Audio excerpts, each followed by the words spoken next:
अंग्रेज तारीख दान है, अंग्रेज है, उसका कोई ताल्लुक मेरे दीन से नहीं, लेकिन तारीख लिखने में उसने ये बात लिखी कि मैंने ऐसा जर्नेल देखा ही नहीं जैसा सलाहुद्दीन था, इसलिए कि उसके जज्बे जैसा मैंने एक भी जर्नल देखा नहीं। एक बार का वाकया लिखा है कि 12,000 की फौज थी सलाहुद्दीन के साथ, 12,000 की फौज थी सलाहुद्दीन अय्यूबी के साथ, और जिस वक्त वो मैदान में उतरा मुकाबिल में सलीबियों की तादाद 4 लाख की थी, 4 लाख की थी। 4 लाख की तादाद देखकर ना वो घबराया ना भागा, पलट कर अपनी फौज से पूछा क्या मशवरा है तुम्हारा, मुकाबिल में उतरे या नहीं उतरे। सलाहुद्दीन के लश्करी और उसके नौजवान सिपाही आम लोग नहीं थे, जज्बा जवान था। अर्ज किया है सलाहुद्दीन हमारे सिपह सालार, रसूलुल्लाह के सहाबा तादाद देखकर उतरते थे तो हम भी तादाद देख के उतरेंगे, अगर नबी के सहाबा तादाद नहीं देखते थे तो हम भी इस तादाद का कोई परवाह नहीं करेंगे। सलाहुद्दीन उनकी बातों को लेकर उतर तो पड़ा। तारीख लिखने वाला अंग्रेज आदमी है, कहता है मुकाबला कर लेना और बात होती है, लेकिन 4 लाख को तितर बितर करके रख देना तारीख की अलग बात होती है। सलाहुद्दीन के इस कारनामे के बाद वो अंग्रेज तारीख दान कहता है हमारे इलाकों में हाल ये हो गया था, हमारे यहाँ की माएँ अपने बच्चों को थपकियां देकर सुलाती थी और ये कहती थी कि बेटा सो जा नहीं तो सलाहुद्दीन आ जाए। सुभान अल्लाह, सुभान अल्लाह। ये मैं इसलिए बातें अर्ज कर रहा हूं कि सलाहुद्दीन अय्यूबी की ताकत वो उनकी अपनी बॉडी की ताकत नहीं थी, वो ना ही किसी जगह से वर्जिश करके हासिल की हुई ताकत थी। सलाहुद्दीन की ताकत इश्क़ मुस्तफ़ा की वजह से थी, वो मोहब्बत रसूल का पैकर था।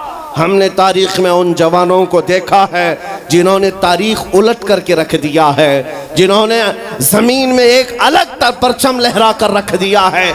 आपको पता है इसी हिंदुस्तान की सरजमीन पर सबसे पहला 10,000 का लश्कर लेकर आने वाला एक जवान, अरब से सबसे पहले आने वाला मोहम्मद बिन कासिम सिर्फ 19 साल की उम्र में आया था। 19 साल की उम्र में आया था।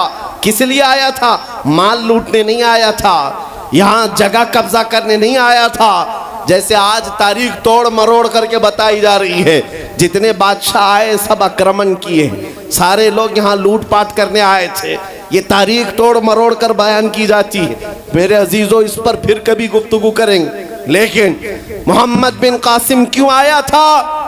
इलाहाबाद के एक पंडित है, उन्होंने खुद लिखा है, मैं अपनी बात नहीं पंडित जी की बात कह रहा हूँ।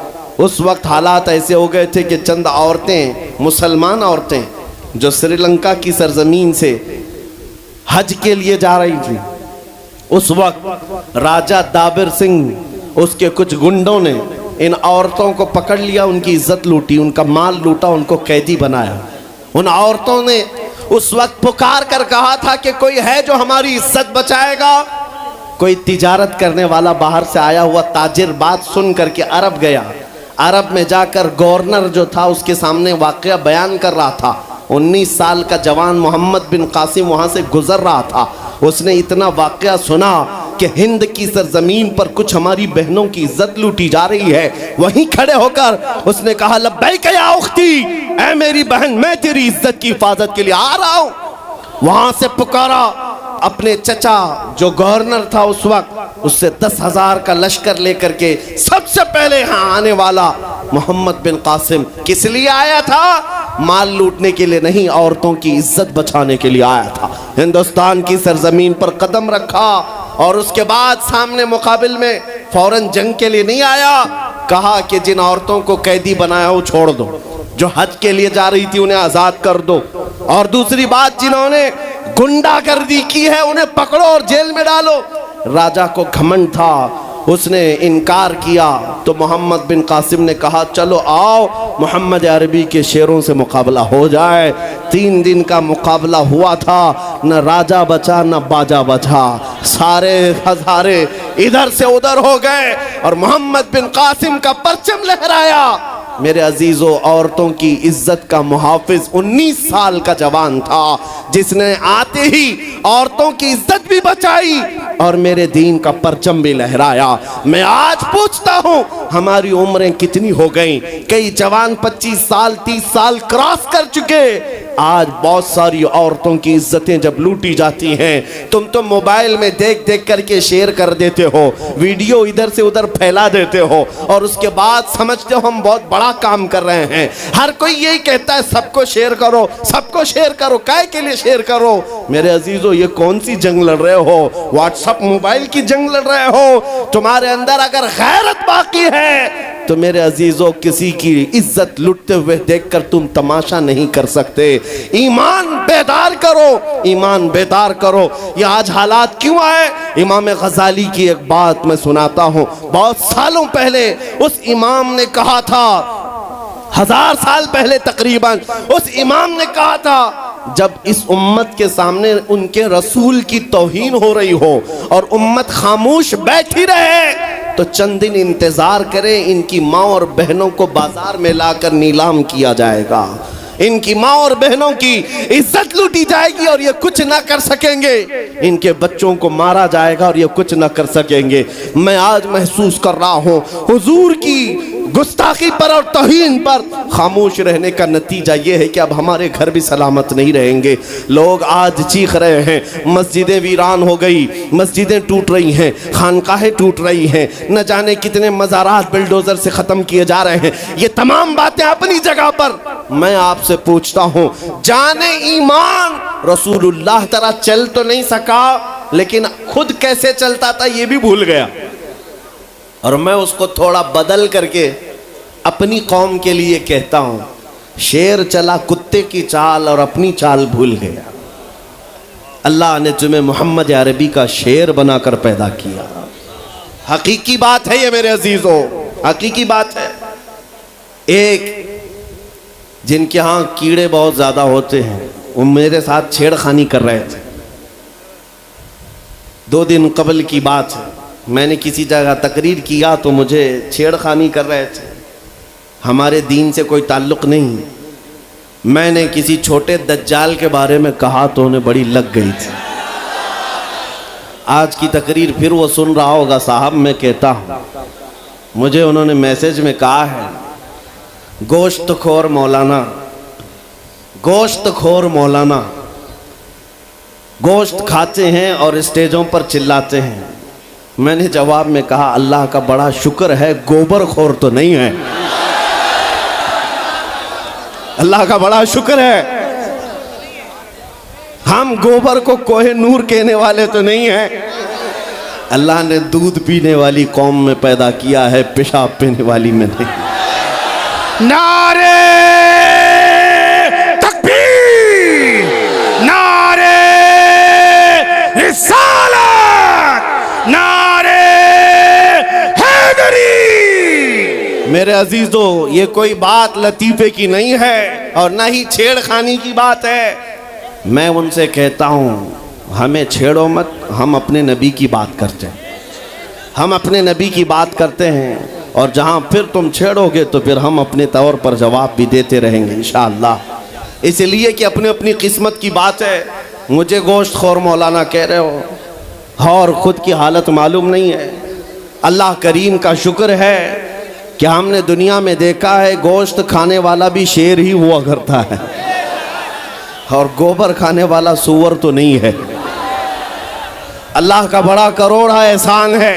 मैं उन बातों में नहीं आ रहा, लेकिन एक बात ज़रूर कहना चाहता हूँ, सुनियो एक बात, कि दुनिया 1000 ताने दे, हमें फ़र्क नहीं पड़ना चाहिए, अपने नबी के अखलाक को खुल कर कहना है। मैं आपसे पूछता हूँ, क्या हमारा ये ईमान है या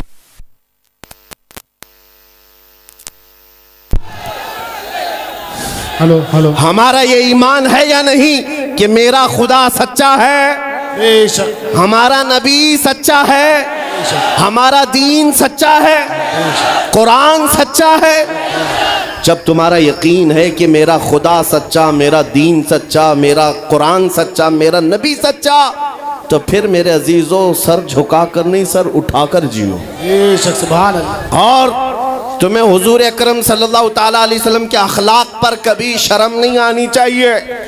कोई टोपी पर, कोई दाढ़ी पर ताने मारता है तो उसको नजरअंदाज करो, इसलिए कि मरने के बाद इस कीड़े को मुंह नहीं दिखाना है, आमिना के लाल को मुंह दिखाना है। ताना देता है तो देकर मर जाएगा। हमें फर्क नहीं पड़ता, हमारे लिबास से जलते हो तो और जलो, मरो, इसलिए कि जिसकी किस्मत में यहाँ भी जलना वहाँ भी जलना। और अल्हम्दुलिल्लाह सुन्नियों की किस्मत में यहाँ भी खुशियाँ हैं, वहाँ भी खुशियाँ।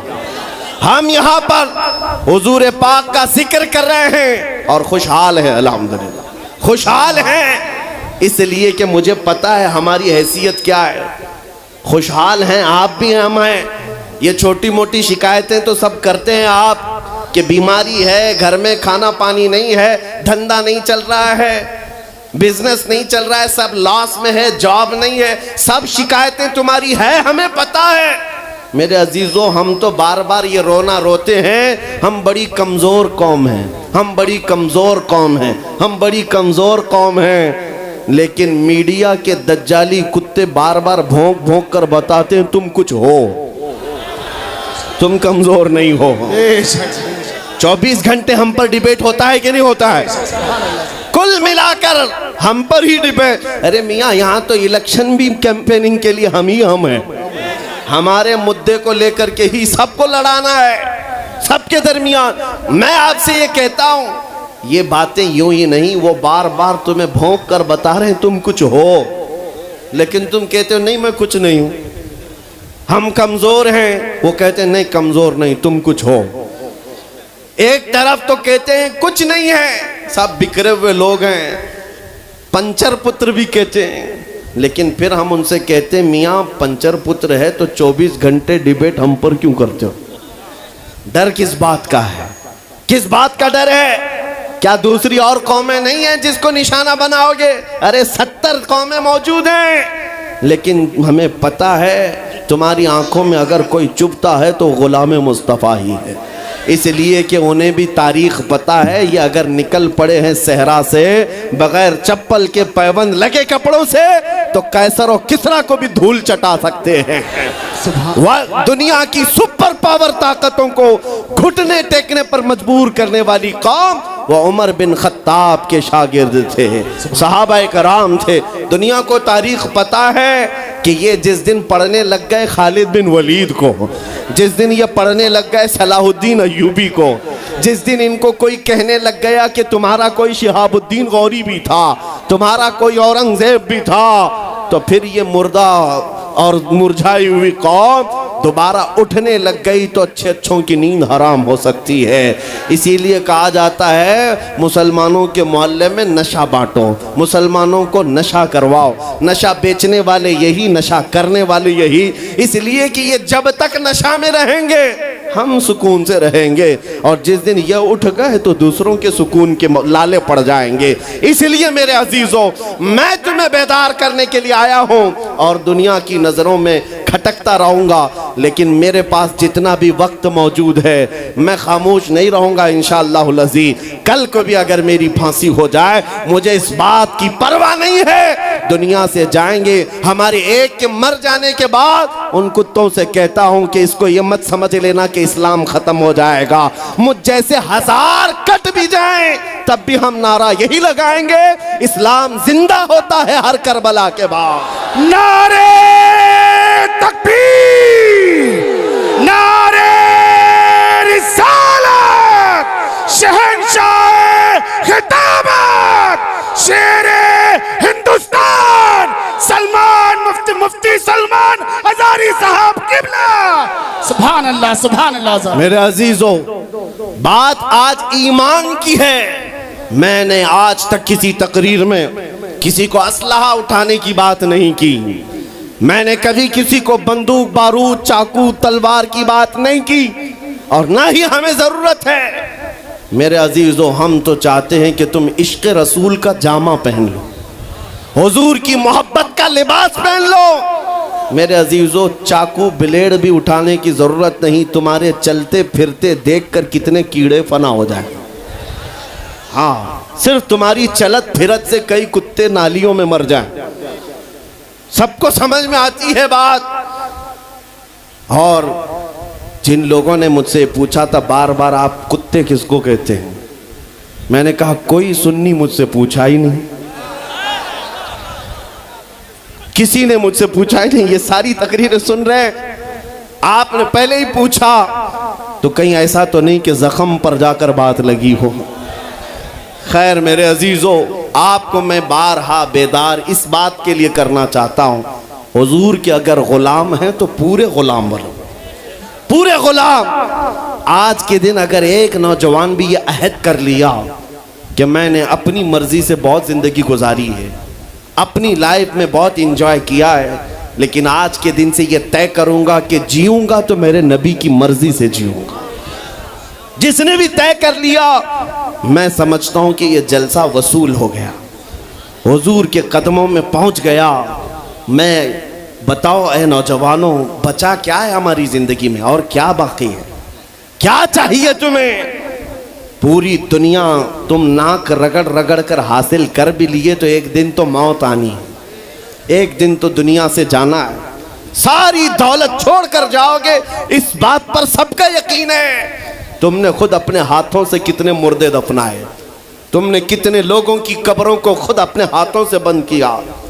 आज जो ये आंखें खुली हैं अचानक बंद कर दी जाएंगी, ये धड़कनें रुक जाएंगी, तुम हाथ पैर भी नहीं उठा सकते, और ये पूरे लोग उठाकर तुम्हें इतनी छोटी कब्र में डाल कर आते हैं जहां करवट लेने की भी जगह नहीं, सांस और हवा के लिए कोई रोशनदान नहीं, खिड़की नहीं। इतने घने अंधेरे के अंदर तुम तन्हा होते हो। उस कब्र के मुतालिक सोचो, वहां मुनकर नकीर जिसके बारे में पूछ रहे होंगे वो ताजदार मदीना की जात होगी। हुजूर के बारे में तुमसे पूछा जा रहा है कि तुम उनके बारे में क्या कहते थे। इसलिए सुन्नियों, आज ही हम तैयारी क्यों ना कर लें कि कल को कब्र में हमसे फरिश्ते पूछें इनके बारे में क्या कहते थे, तो वहां पुकार कर नकीरैन से कहना तुम पूछ रहे हो इनके बारे में क्या कहते थे, अरे मर के पहुंचा हूं यहां इस दिलरुबा के वास्ते। सुभान अल्लाह, सुभान अल्लाह। मर के पहुंचा हूं यहां इस दिलरुबा के वास्ते, है शबे गौर भी उसी गुल से मुलाकात की रात। अजीजा ने गिरामी वकार, आज ले उनकी पनाह, आज मदद मांग उनसे, कल न मानेंगे कयामत में अगर मान गया। सिर्फ मैं तुम्हारे उन अखलाक की बात कर रहा हूँ, बड़े दर्द दिल से कह रहा हूँ। आ जाओ वापस उस नुक्ते पर जहाँ मेरे नबी ने हमें छोड़ा था, आ जाओ उस रास्ते पर जिस पर चलने वालों पर अल्लाह ने इनाम नाजिल किया है।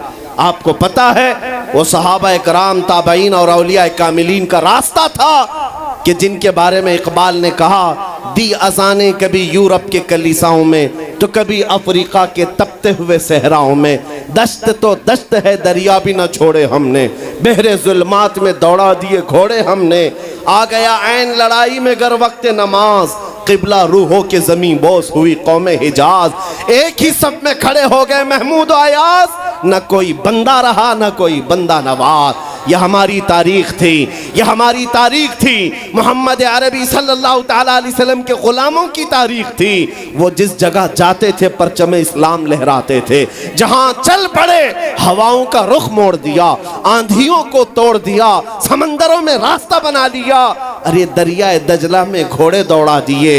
ये नबी पाक के गुलाम थे, दुनिया उनसे खौफजदा थी। क्या था उनका नारा? उनका नारा ये था, टल न सकते थे जंग में अगर अड़ जाते थे, पांव शेरों के मैदान से उखड़ जाते थे, अरे हक से सरकश हुआ कोई तो बिगड़ जाते थे, तेग क्या चीज है हम तोप से भी लड़ जाते थे। नारे तकबीर, नारे रिसालत, देखो देखो कौन आया, देखो देखो कौन आया। तवज्जो की बात है, हम उस कौम के वारिसीन में से हैं, दुनिया जिनकी तारीख जानती है। आपको पता है अंग्रेज तारीख दान है, अंग्रेज है, उसका कोई ताल्लुक मेरे दीन से नहीं, लेकिन तारीख लिखने में उसने ये बात लिखी कि मैंने ऐसा जर्नेल देखा ही नहीं जैसा सलाहुद्दीन था, इसलिए कि उसके जज्बे जैसा मैंने एक भी जर्नल देखा नहीं। एक बार का वाकया लिखा है कि 12,000 की फौज थी सलाउद्दीन के साथ, 12,000 की फौज थी सलाउद्दीन अय्यूबी के साथ। और जिस वक्त वो मैदान में उतरा, मुकाबिल में सलीबियों की तादाद 4 लाख की थी, 4 लाख की थी। 4 लाख की तादाद देखकर ना वो घबराया ना भागा, पलटकर अपनी फौज से पूछा, क्या मशवरा है तुम्हारा, मुकाबिल में उतरे या नहीं उतरे?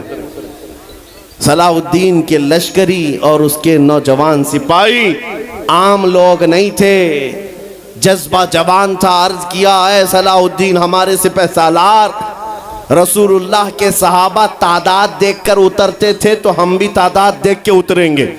अगर नबी के सहाबा तादाद नहीं देखते थे तो हम भी इस तादाद का कोई परवाह नहीं करेंगे। सलाउद्दीन उनकी बातों को लेकर उतर तो पड़ा। तारीख लिखने वाला अंग्रेज आदमी है, कहता है मुकाबला कर लेना और बात होती है, लेकिन 4 लाख को तितर बितर करके रख देना तारीख की अलग बात होती है।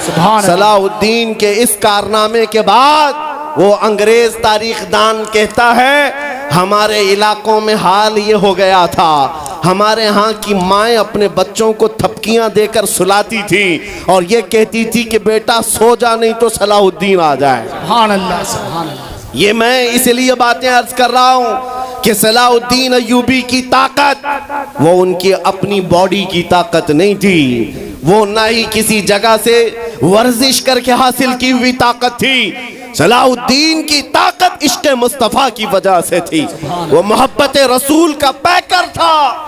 हमने तारीख में उन जवानों को देखा है जिन्होंने तारीख उलट करके रख दिया है, जिन्होंने जमीन में एक अलग परचम लहरा कर रख दिया है। आपको पता है इसी हिंदुस्तान की सरजमीन पर सबसे पहला 10,000 का लश्कर लेकर आने वाला एक जवान, अरब से सबसे पहले आने वाला मोहम्मद बिन कासिम सिर्फ 19 साल की उम्र में आया था। 19 साल की उम्र में आया था। किस लिए आया था? माल लूटने नहीं आया था, यहाँ जगह कब्जा करने नहीं आया था। जैसे आज तारीख तोड़ मरोड़ करके बताई जा रही है, जितने बादशाह आए सब आक्रमण किए, सारे लोग यहाँ लूटपाट करने आए थे। ये तारीख तोड़ मरोड़ कर बयान की जाती है। मेरे अजीजों, इस पर फिर कभी गुफ्तगू करेंगे। लेकिन मोहम्मद बिन कासिम क्यों आया था? इलाहाबाद के एक पंडित है, उन्होंने खुद लिखा है, मैं अपनी बात नहीं पंडित जी की बात कह रहा हूँ। उस वक्त हालात ऐसे हो गए थे कि चंद औरतें, मुसलमान औरतें जो श्रीलंका की सरजमीन से हज के लिए जा रही थी, उस वक्त राजा दाबिर सिंह उसके कुछ गुंडों ने इन औरतों को पकड़ लिया, उनकी इज्जत लूटी, उनका माल लूटा, उनको कैदी बनाया। उन औरतों ने उस वक्त पुकार कर कहा था कि कोई है जो हमारी इज्जत बचाएगा। कोई तिजारत करने वाला बाहर से आया हुआ ताजिर बात सुन करके अरब गया। अरब में जाकर गवर्नर जो था उसके सामने वाकया बयान कर रहा था। 19 साल का जवान मोहम्मद बिन कासिम वहाँ से गुजर रहा था। उसने इतना वाकया सुना कि हिंद की सरजमीन पर कुछ हमारी बहनों की इज्जत लूटी जा रही है। वहीं खड़े होकर उसने कहा, लब्बैक या उख्ती, ऐ मेरी बहन, मैं तेरी इज्जत की हिफाजत के लिए आ रहा हूँ।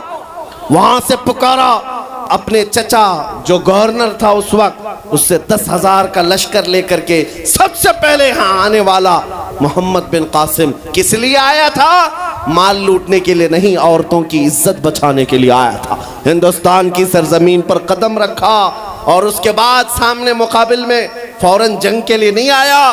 कहा कि जिन औरतों को कैदी बनाया वो छोड़ दो, जो हज के लिए जा रही थी उन्हें आज़ाद कर दो, और दूसरी बात, जिन्होंने गुंडागर्दी की है उन्हें पकड़ो और जेल में डालो। राजा को घमंड था, उसने इनकार किया तो मोहम्मद बिन कासिम ने कहा, चलो आओ मोहम्मद अरबी के शेरों से मुकाबला हो जाए। 3 दिन का मुकाबला हुआ था, न राजा बचा न बाजा बचा, सारे हजारे इधर से उधर हो गए और मोहम्मद बिन कासिम का परचम लहराया। मेरे अजीजों, औरतों की इज्जत का मुहाफिज 19 साल का जवान था, जिसने आते ही औरतों की इज्जत भी बचाई और मेरे दीन का परचम भी लहराया। मैं आज पूछता हूं, हमारी उम्रें कितनी हो गई?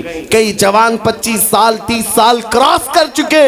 आज बहुत सारी औरतों की इज्जतें जब लूटी जाती हैं, तुम तो मोबाइल में देख देख करके शेयर कर देते हो, वीडियो इधर से उधर फैला देते हो और उसके बाद समझते हो हम बहुत बड़ा काम कर रहे हैं। हर कोई यही कहता है सबको शेयर करो, सबको शेयर करो। काय के लिए शेयर करो? मेरे अजीजों, ये कौन सी जंग लड़ रहे हो? व्हाट्सएप मोबाइल की जंग लड़ रहे हो? तुम्हारे अंदर अगर गैरत बाकी है तो मेरे अजीजों, किसी की इज्जत लुटते हुए देखकर तुम तमाशा नहीं कर सकते।